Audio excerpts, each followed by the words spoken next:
Hello and welcome back to HardReset.Info. In this video, I will show you how to switch to free button navigation on Samsung Galaxy S22. Let's begin!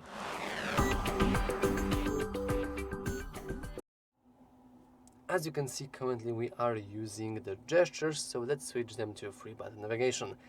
Let's begin by simply going into our settings, scrolling down a little, and entering display. Now we can scroll down and we will see AZ mode, edge panels, and navigation bar right here. So let's go into navigation bar. And now all you want to do is simply switch from gestures to buttons. And we even have the ability to switch the button order, so the go back button will be on the left instead on the right. But I will leave it to the default options. And yeah, that's actually all for this video. If you found it useful, make sure to leave a like, subscribe, and as always, thanks for watching. See you next time.